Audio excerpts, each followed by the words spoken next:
ہاں میں وہی انسان ہوں جو وارث ماموں کے لیے بد دعائیں کرتی تھی. تو وہ اتنی رکاوٹ کہ میرے لیے بد دعائیں کیا کرتی تھی کہ یہ جس نے اسلام قبول کر لیا ہمارے ماموں جان نے اور ہمارے بچے بچیوں کو گمراہ کر رہے ہیں، تو لٹرلی اس کے میرے لیے دعائیں کیا کرتی تھی جولی اٹھا کے کہ اللہ سبحانہ تعالیٰ ان کو واپس عیسائیت میں لے آئے. یہ وہی تھی انہیں جنہوں نے خود بعد میں خود اسلام قبول کر لیا. اللہ سبحانہ تعالیٰ کی توفیق الحمدللہ. کیونکہ انہوں نے جولیاں اٹھا کے شیخ صاحب میرے لیے بد دعائیں کی، میں نے جولیاں اٹھا کے ان کے لیے دعائیں کی، اور بالآخر میری دعا ان کی دعا پہ غالب آ گئی. آپ تمام احباب کے سامنے تشریف لا رہی ہیں بیٹی چاند احمد، اور 2 سے 3 منٹ میں یہ جو ہے وہ اپنی مختصر روادات آپ احباب کے سامنے پیش کریں گے.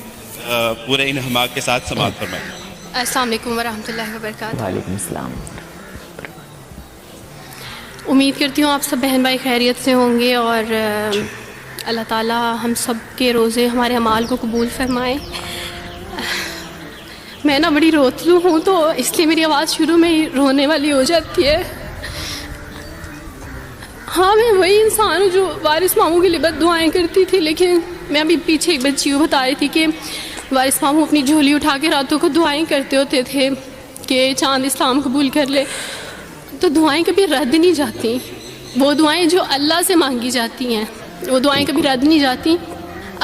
میں نے اپنی 25 سالہ زندگی جو تھی وہ کرسچینٹی میں اچھی خاصی پریچنگ میں گزاری. میں چرچ میں پریچ کرتی تھی، کلام پیش کرتی تھی. ایک آپ کہہ لیں کہ کٹر مسیحی تھی میں، اور ایسی مسیحی تھی جو وارث ماموں کو یعنی بولنے نہیں دیتی تھی فیملی میں. جب مجھے پتہ چلتا تھا کہ آج وارث ماموں فلاں فیملی میں وزٹ کر کے گئے ہیں، میں اس گھر میں پہنچ جاتی تھی. اس سے پہلے کہ وارث ماموں کی بات ان کے ذہن پہ اثر کریں، مجھے خدا کا کلام پیش کرنا ہے، ان کے گھر پہ جا کے دعا کرنی ہے تاکہ شیطان اپنا کام نہ کرے. بیکاز میرے نزدیک وارث ماموں جو کام کر رہے تھے وہ شیطان کا کام تھا، کیونکہ وہ خداوند سے دور کر رہے تھے میرے لوگوں کو.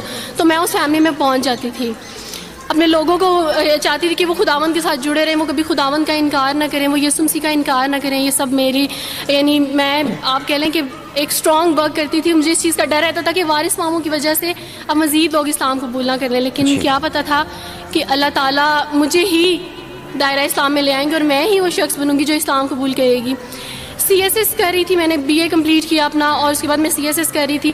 اس کے دوران اللہ تعالیٰ نے مجھے یہ توفیق دی کہ اسٹڈی آف ڈفرینٹ ریلیجینس کی کتاب پڑھنے کے دوران یہ سبجیکٹ جب میں پڑھ رہی تھی تو مجھے پتہ چلا کہ اسلام ہی خوبصورت مذہب ہے. اچھا آپ یقین جانیں وارث ماموں رمضان میں قرآن پاک ڈسٹریبیوٹ کرتے تھے اور راشن دیتے تھے. تو میرے بھائی کے ایک جہاں ڈیوٹی کرتے ہیں وہاں ایک انکل تھے، گارڈ تھے، ان کے لیے قرآن پاک لے کے ان سے رکھا ہوا تھا اور راشن بھی لے کے رکھا ہوا تھا.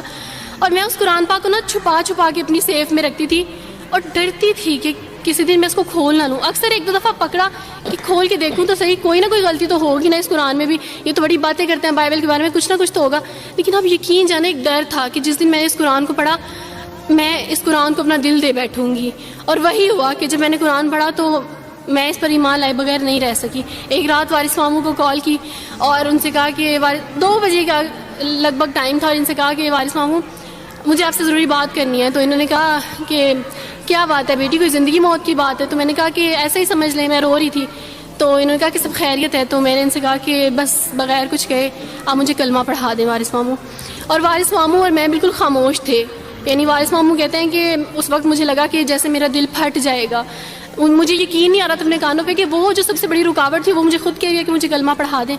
اور میں نے ان سے 5 منٹ کا یعنی اسپیس لی کال پہ، اور 5 منٹ میں نے دعا کی. لیکن اس کے بعد میں نے کہا کہ اگر میں حق پہ ہوں، سچ پہ ہوں، تو بس پھر خداوند اس کو ہو لینے دے. اور وہی ہوا، میں نے اسلام قبول کیا اور سوچا تھا کہ CSS کمپلیٹ کرنے کے بعد فیملی میں اناؤنس کروں گی. لیکن اللہ تعالیٰ نے کچھ اور منصوبے بنائے ہوتے ہیں، انسان کے کچھ اور منصوبے ہوتے ہیں.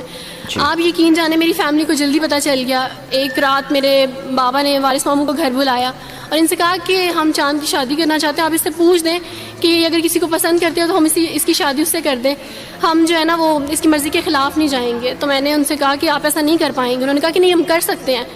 مجھے یہ تھا کہ مجھے پچھتاوا نہ رہے کہ میں شاید اس دن پاپا سے بات کرتی تو پاپا مان جاتے. تو میں نے ان سے کہا کہ پاپا میں ایک مسلمان مرد سے شادی کروں گی، آپ ایسا میرے لیے کر سکتے ہیں؟ اگر آپ کسی مسلمان سے میری شادی کریں گے تو ٹھیک ہے، میں شادی کرنے کے لیے تیار ہوں. میری گھر میں ایک سناٹا چھا گیا اور اس خاموشی کے بعد جو ہے یعنی سب فیملی والے رونے شروع ہو گئے. انہوں نے کہا کہ آپ اپنے مذہب میں واپس آ جاؤ.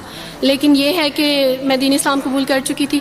آپ یقین جانیں جس طرح لوگ مختلف ہیں اسی طرح ان کے مسائل بھی مختلف ہیں. مجھے مینٹلی بے انتہا ٹارچر کیا گیا. مینٹلی مجھے یعنی اس چیز کا احساس دلوایا گیا کہ ماما پاپا روتے ہیں. میرے پاپا نے, آپ یقین جانیں, خود کو پھانسی لگانے کی کوشش کی میری آنکھوں کے سامنے. میری ماما نے خود پہ پیٹرول ڈال دیا اور خود کو جلانے کی کوشش کی میری آنکھوں کے سامنے. اور میں اپنے روم میں بیٹھی یہ کہتی تھی کہ اللہ اگر میں حق بھی ہوں نا تو میری فیملی کو کچھ نہیں ہونا چاہیے. پھر بہرحال مجھے میری فیملی سے نکال دیا گیا, یہ اس ڈر سے کہ میری وجہ سے دوسرے بہن بھائی بھی اس راہ پہ نہ چلے جائیں.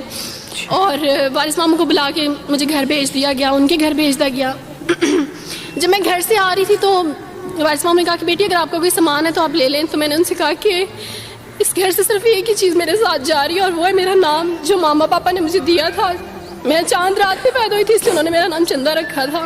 بس وہ نام لے کے آئی. آپ یقین کریں ہمیں کہا جاتا ہے جبراً اسلام قبول کیا جاتا ہے. اسلام قبول کرنے کے بعد وہ جبر کیا جاتا ہے کہ آپ سوچ بھی نہیں سکتے. آپ کو اپنے ماں باپ سے ہی ملنے نہیں دیا جاتا, آپ کو اپنے ہی چھوٹے بہن بھائیوں کے پاس نہیں جانے دیا جاتا. آپ ہاسپٹل میں تھی ڈیلیوری کے ٹائم. آپ یقین جانے میرے پاس کوئی بھی نہیں تھا جو مجھے بیڈ سے اٹھا کے بٹھا سکتا. ایسے موقع پہ مجھے اپنے اپنوں کی ضرورت تھی, لیکن میرے اپنوں کے جبر نے میری ماما کو مجھ سے دور رکھا. میرے بہن بھائیوں کو, میرے کرسچن کولیگس نے ہی میری فیملی کو پریشرائز کیا کہ اس کو فیملی سے نکال دیں, کیونکہ اگر آپ اس کو ملیں گے تو مزید لوگ بھی عبدالوارث کی طرح, چندہ کی طرح اسلام قبول کریں گے. میں نا ہاسپٹل میں لوگوں سے کہتی تھی کہ مجھے بیڈ سے اٹھا کے بٹھا دیں, سیزیرین کے بعد میں اٹھ نہیں سکتی, میرا بیبی رو رہا ہے, کوئی مجھے بیبی پکڑا سکتا ہے. آئیڈیا ہی نہیں تھا ہاسپٹل میں کیا کیا لے کے جاتے ہیں. میرے پاس ایک ایسا دوپٹہ نہیں تھا جو میں چینج کر سکتی. ایسے موقعوں پہ آپ یقین جانیں آزمائش اور جبر اسلام قبول کرنے کے بعد ملتا ہے. مجھے آپ سب سے توقع ہے, آپ سب اسلامک اداروں سے توقع ہے کہ اب آپ ہمارے لیے اسٹیپ لیں. ہمارے اپنوں نے تو ہمیں چھوڑ دیا, انہوں نے جو ہمارے ساتھ جبر کیا اس جبر کے بدلے آپ ہمارے ساتھ نیکی کریں. اب آپ کیا اسٹیپ لیتے ہیں نیو مسلمس کے لیے جن پر یہ الزام لگایا جاتا ہے کہ ان پہ جبر کیا جا رہا ہے؟ ہم پہ جبر نہیں, ہم پہ جبر اسلام قبول کروانے والوں نے نہیں کیا, بلکہ جن کے گھروں سے ہم آئے تھے اسلام قبول کرنے کے بعد جبر تو ان کی طرف سے تھا. بالکل. کبھی کٹے بیٹھ کے روئیں گے یہ اللہ تعالیٰ سے دعا ہے کہ اللہ تعالیٰ اس بہن کو دین اسلام پر ہمیشہ قائم رکھے اور اس کے سبھی گناہوں کو معاف فرمائے اور اسے جنت الفردوس میں اعلیٰ سے اعلیٰ مقام عطا فرمائے اور اسے بھی اور ہمیں بھی 5 وقت نماز پڑھنے کی توفیق عطا فرمائے. دوستو اس ویڈیو میں اتنا ہی. آئی ہوپ دوستو یہ ویڈیو آپ لوگوں کو پسند آئی ہوگی. پسند آئی ہو تو ویڈیو کو لائک کر دینا اور اپنے سبھی دوستوں میں شیئر کر دینا اور اپنی رائے کمنٹ باکس میں ضرور دیجیے گا. دوستوں ملتے ہیں نیکسٹ ویڈیو میں, تب تک کے لیے اللہ حافظ.